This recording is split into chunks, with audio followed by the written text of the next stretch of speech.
What's shaking? Hey, I'm Rick Jordan. Today, we're going all in. I have an amazing dude in front of me, someone I've known for a few years, and this is the first time he's been on the show, which is awesome. I never knew this because I see this in his bio that he's quoted as the real-life Wizard of Oz by Forbes and Entrepreneur Magazine. I had no idea about this, but he founded Bluefish a while back, which was amazing, once-in-a-lifetime events. You know, he's a best-selling author, and that's what we're going to talk about a lot today is his new book. It's Steve Sims. Welcome, my brother. Hey, thanks for having me.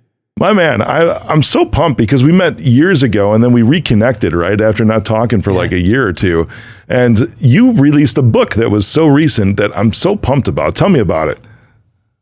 It's called Go for Stupid, The Art of Achieving Ridiculous Goals. And I wrote it because, quite simply, I got incredibly pissed off during COVID. As simple as it is. Dude, I bought timeshares the first weekend of COVID, so I did. So you read a book, I buy timeshares. That's how we get pissed. It was just, I wrote a book 8 years ago called Bluefish in the Art of Making Things Happen. It was a bestseller. It did really well. Kind of put me on the map as a teacher, coach, speaker. But I always vowed, that's it. I'm one and done. I am never doing another book. And then COVID came across and I found myself getting really violent with the amount of people that were just happy to waste and binge watch their life away during that period of COVID, when it was an amazing time to reflect on where were you? Were you where you wanted to be 5 years ago? How was the family? Because we all know we love our family. But this was a real good time to find out if we liked them. Yeah, we were joke. Locked down.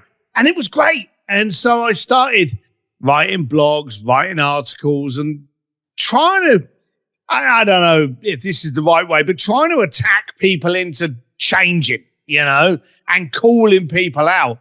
And then I also thought to myself, well, is it just the society we're in today? Or have we always been that ignorant and rude when given opportunities? So I started looking back on history to some of the change makers and the disruptors, the Henry Fords, the Mother Teresas, the people that did things differently. And we're just naturally not very nice.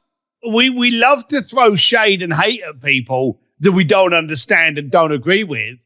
And I ended up putting it together and someone said, you should turn this into a book. And so I did. And I wanted it to prod people to just change the way they action, change the way they communicate, change the way they viewed relationships. Because if I needed you to speak Russian, I could send you to a Russian course. If I needed you to be a specialist in technology, hey, there's another course for that. But the ability to connect a human being to another human being, there's no course, there's no app you can download, but it's a skill set that's going to differentiate us from being successful or broke. And we need to really focus on that today before it's a muscle that we lose. Wow. And if I were to guess, you've never been misunderstood ever, right? Yeah, I have. I'm being very sarcastic. I know, and I appreciate that now. But it's like everything. We learn how to handle money by losing it. We learn how to make good relationships by having bad ones. We learn how to have great business decisions by having dire ones. So there was a period in my life where, just like everyone else in the planet, I thought we had to kind of dull ourselves down in order to reach as many people as possible, until I realized I don't want to reach a lot of people. I want to reach somebody. And when you start focusing like that, you can take the effort away and just be you. And it's so refreshing. So I appreciate you taking it now. And I got the joke, but I learned how to be me for many years by not being. That's incredible. If I'm capturing this correctly, the inspiration for your book was looking back over history to see how shitty people were to each other. Yeah, I saw in COVID that we were being shitty. Because bearing in mind, in COVID, what was the mantra? Everyone was screaming, oh, I can't connect with anyone. I can't get out with my mates. Well, during that period of us not being able to connect, we invented the gotcha society and the cancel culture. We invented two toxic elements to stop us communicating. In a time when we couldn't communicate now we were making it even worse. And so I did get pissed off. I actually wondered, and I wanted to believe that we were just inherently bad today and we could change it. But we've always been that bad. We've always been that ignorant, but we can change it. And in a time frame today where we've got more ways to connect with people, we've never been more disconnected. That's insane, man. Because, I mean, what was that biggest phrase, right? We're all in this together. You know, which was just a bunch of bullshit to begin with, of course. You know, it was just something to try to make us feel good. Prior to COVID, I mean, let's just say, I know you're looking at history and everything, but let's just say this millennia, right? Leading up to that, did you see this as like just a pot that was just waiting to boil? Oh, I think we've been getting terrible. And everyone was saying now, oh, you know, COVID, we're really bad at connecting and we're really bad at relationships. Well, we were really bad in 1999 when we suddenly started getting Friendster and MySpace and Facebook and A Small World and LinkedIn and Twitter. And the bottom line of it is, years back, and I'm not trying to romanticize it, but there was a time when if you got a new job or a new car or a new baby, you would phone up your mates, you'd all get together, have a drink and look at the new whatever. Now, you have a baby, you throw it up on Facebook, and you're literally pissed off if you don't get 1 million likes by 5 o'clock. You know, we are outsourcing our announcements. We're not communicating with people anymore. We're throwing banners and statements at them and then gauging the responses. And we're losing the ability to understand what the repercussions are. So we're going onto someone's digital feed and go, well, you look fat in that. And then going about our day, unbeknown to us, absolutely wrecking that person, that maybe they were really trying to lose weight or trying to work hard on something. Yeah. And there's no repercussions. So the world of communication has got really bad. And if you want an example, I'm a biker from East London and I'm getting paid to teach and communicate all over the planet on the art of communication. That's a joke in itself. But I'm really good at it only because the rest of the planet is becoming really bad at it. And I'm trying to get people to realize that it is a muscle. Yeah. It is a talent. And if you don't pay attention to it now, you're literally going to be too late to get back in the game.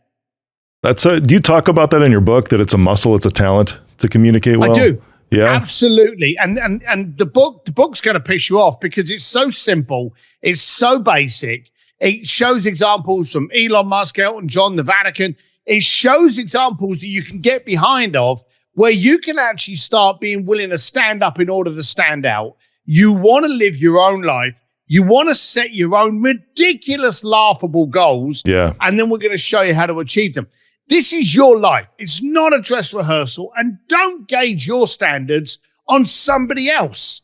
So this is really trying to prod and poke and get you aggravated in order to do something more for you. That's cool. You mentioned Musk, right? I was just reading this morning, talk about a guy who's not the best at communicating. No. Have you heard of the game Polytopia? No. This was just like on my Google News feed. Every morning while I eat breakfast, I'm catching up on current events, right? So then I can talk about them with guys like you, right? Yeah. But this was just this morning, Polytopia. This dude, when he has something that pisses him off, he'll like sequester himself, like in the car or whatever, and play this game Polytopia.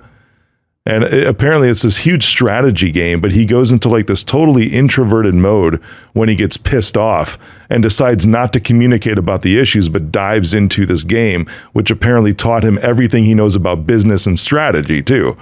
It was this weird reciprocating cycle. I'm like, who is this guy? It's like he's a world disruptor, but at the same time, what you're saying, it's like, what the hell? The guy doesn't talk except just blow up at people. Yeah, a lot of people... It's a good thing that you pulled that up. A lot of people think disruptive, successful people are extroverts. And it's actually quite the opposite. You see, an extrovert needs attention. When they don't get attention, they implode. An introvert they require impact. They require something to be done. They require a structure. So an introvert will move with purpose. Will move, okay, if I do this and again, you brought up Elon Musk. Yeah. The only reason he goes on TV is because people demand him to go on TV. And when he goes on TV, everyone takes the piss out of him because it's not what he was built to do. But he still disrupts. He's still powerful. He's still generating impact all over the planet. So if you're sitting there going, well, I'm an introvert, I can't be that kind of disruptor. Trust me, you probably got more skill set and talent at doing it because you're an introvert than you have if you were an extrovert. Well, that's the muscle, right? It's almost like you don't, like I think of, as I train, and if I'm thinking of my physical body with the muscle, if I train a muscle the wrong way, right, as an extrovert, as the metaphor here, it's going to take a lot longer to untrain that or any kind of habit that you have. But I could see your point with introverts. It's like if you've never tried to work that muscle to begin with, it's almost like it's non-polluted.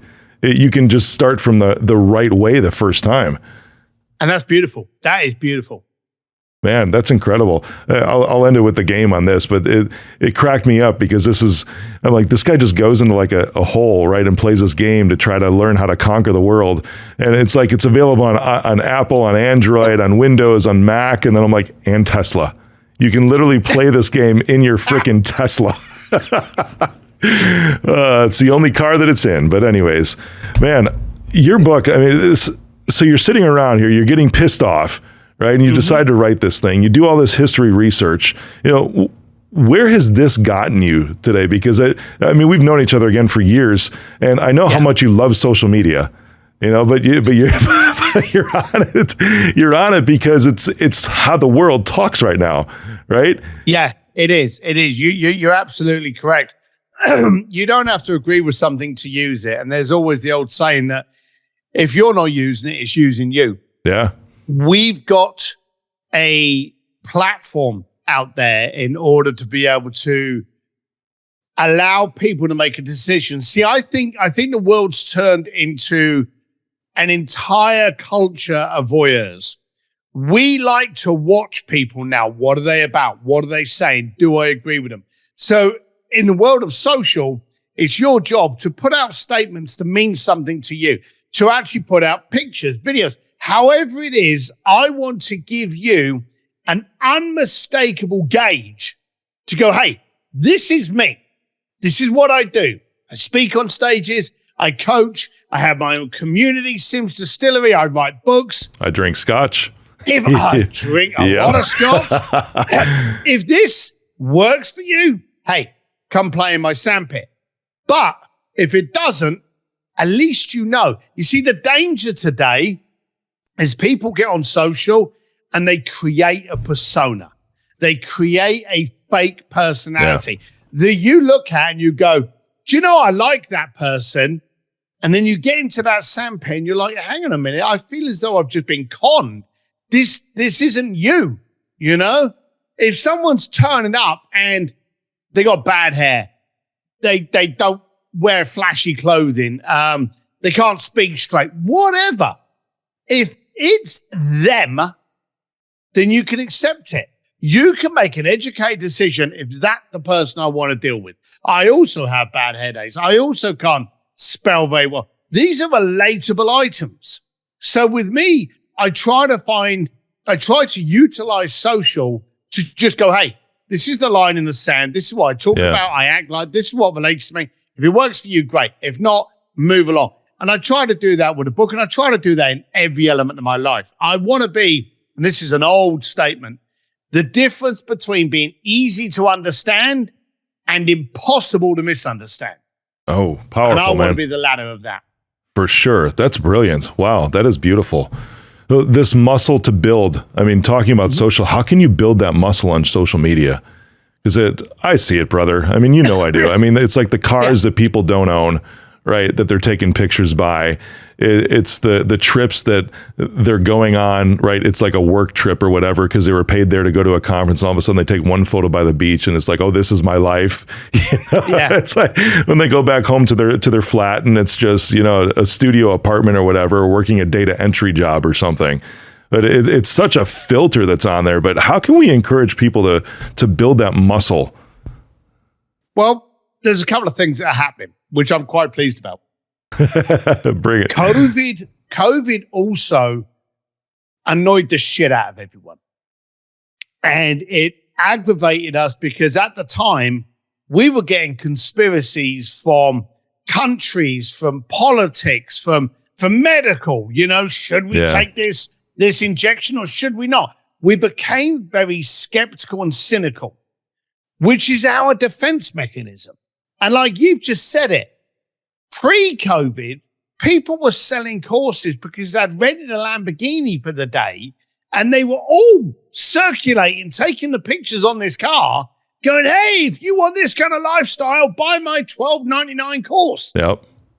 And people were buying it.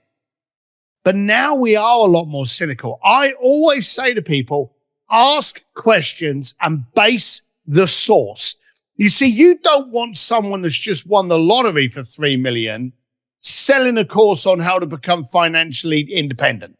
Yeah. Because what the fuck do they know? They bought a lottery ticket and they got lucky. You don't want to talk to a supermodel that's never been over 105 pounds in her life about how to diet and be fit.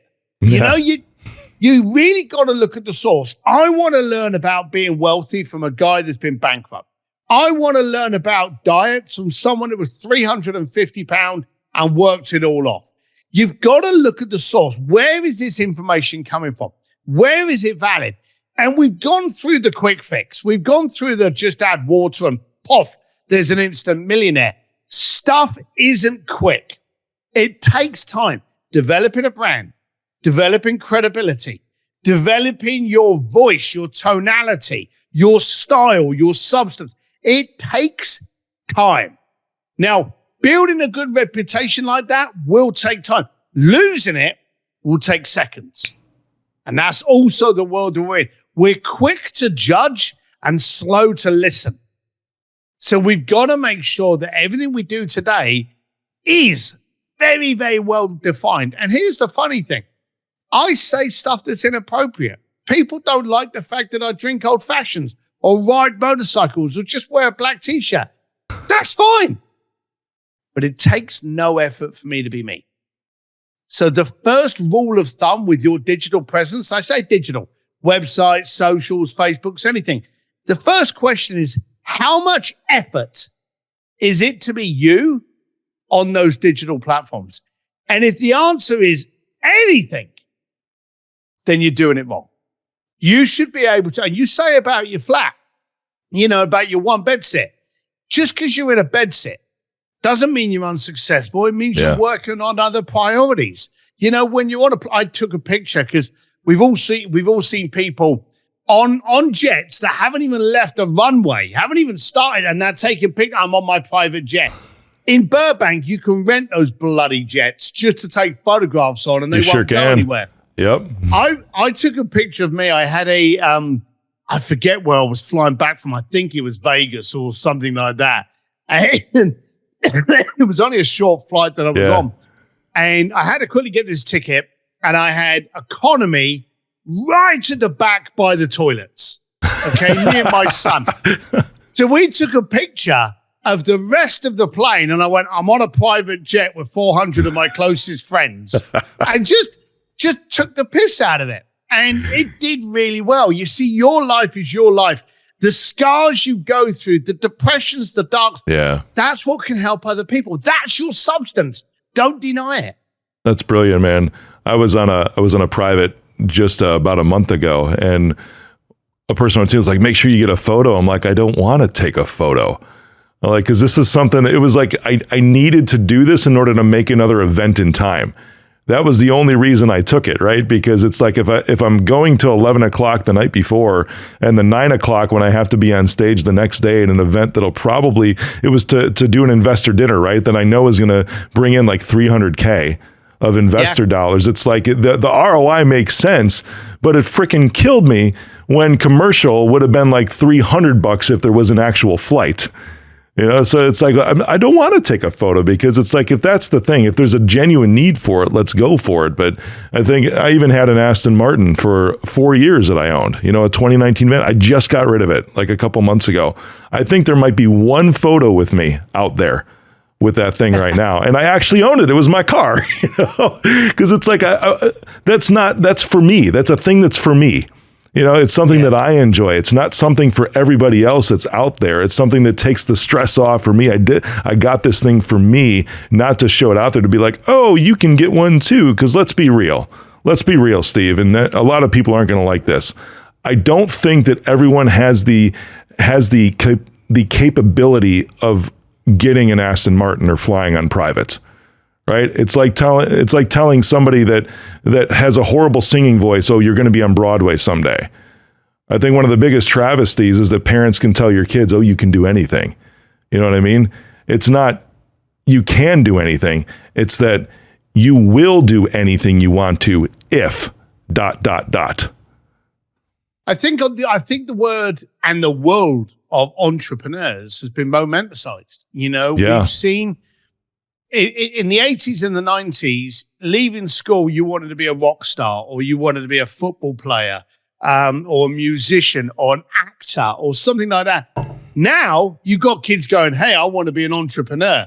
I want to be Elon Musk. I want to be Larry Page. I want to be, and they name these entrepreneurs. Every single one of those has had their ass handed to them on countless times. Bingo. Being an entrepreneur, you have to be thick-skinned and realize that you're going to be screwed, fucked over, lied, ripped off, laughed at, hated, and you've still got to continue, and then you may get it again. It's not easy being an entrepreneur. It's absolutely not. But we're the weird kids that kind of can't do anything else. Yeah, no joke. But there's a lot of people on the sidelines that are going, oh, that's me. Until they suddenly find out they can't pay their mortgage that Friday, or that someone is stealing their ideas and putting it over all their social, or someone's doing a better job at marketing your service to their clientele. So it's a tough thing. And you're right. Not everyone can do it. Yeah. And a lot of it comes to motivation and priorities too, right? And that's what it's talking about. It's like you mentioned the person that can't pay their mortgage. It's probably because they might have gone out and bought that exotic car just to show themselves off to everybody else. And you mentioned like when I did get the comments, right? Because we're all on social out there, right? With that one photo, it's like, oh, where'd you rent that car? And I'm saying like, it's my fucking car. It's actually mine. And I'm like, that's the world that we live in, and that's okay. But yeah, some people can't succeed in those areas, and it's because their priorities are mixed up. It's just that they're looking to get the attention, and that's maybe the extrovert thing that you were talking about originally. Yes. They're just looking to gain that attention, and that's the reason why they make the poor decisions to begin with. Yeah, you've really got to question everything you do. What's the point? That's the one thing I teach time and time again, repetitive. It should be on a bloody mouse pad. What's the point? So when I get people going, hey, I want to be on stage, I want to write a book, I want to launch a company, I want to scale my company, I want to sell my company, whatever you want to do, ask yourself, what's the point? What is it you're looking to get out of the action you're about to take? If it's for fulfillment, admiration, approval, then you're chasing a unicorn because no one cares. You all think that, oh, as soon as I've got this money and I buy a big house, I'll have all of these friends. No, you'll have all these freeloaders. Your friends are the ones that are with you buying the beer when you can't afford it. Those are your friends. Right on, brother. We all know you've only got a few of those. I think I've maybe got 4 friends. I've got loads of buddies, loads of pals. Yeah. But, when I've killed the milkman in the morning, I need to bury the body, probably only 4 phone calls I can make. Yeah, true. Oh my gosh. I think I'm going to send you a mouse pad now that you talked about that, because I'm guessing it hasn't been made. My team's going to take note of that right now as we're recording this. You're going to have that show up, brother. You want a tumbler too? I'll get you a mug. What's the point? I hope everybody heard that though, for real, because that's a beautiful statement. Anything you choose to dive into, it's like, that's a gut check, man. What's the point? Every time.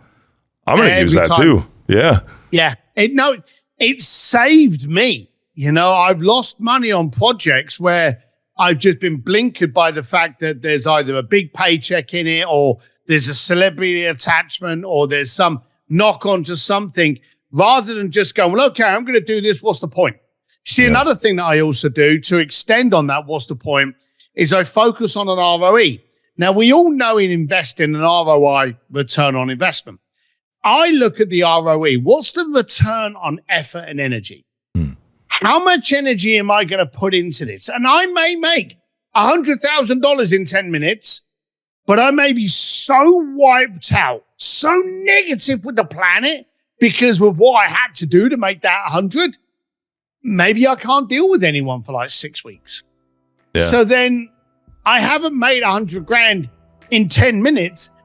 I've made 100 grand in 6 weeks, you know, and you start analyzing. So I always do. What's the point and what's going to be the return on effort and energy? Can I put low energy into it and low effort and it turns around quick? Great. Will it rejuvenate my energy and effort? You know, great. But if it'll sap it, then you need to avoid it. Man, that's a brilliant way to look at it too. ROE.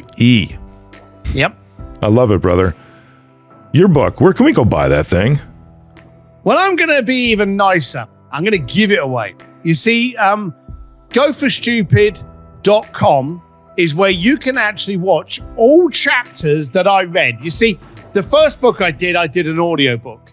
And if anyone out there that's thinking of doing this, one of the worst experiences of my life is actually doing an audio book. Really?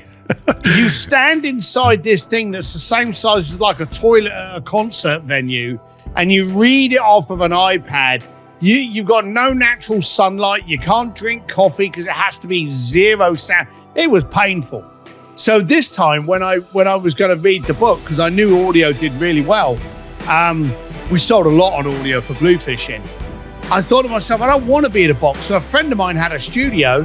So I literally stood there, some of it with an old fashioned, and I read the book from a teleprompter. So we were able to scrape the sound for the audio, but now I had every single chapter on video. So if you go to goforstupid.com, you can actually watch every single chapter of all 12 chapters for free. If you want to buy the book, then just go to stevedsims.com. Don't forget D for dashing, only one M in Sims. stevedsims.com, and hey, the book will be there. That's awesome, brother. Dude, I always appreciate our conversations. They're always great exchanges, my man. Thanks for coming on today, my man. And everybody needs to go for stupid.com. Thanks, Steve. Appreciate it. Bye.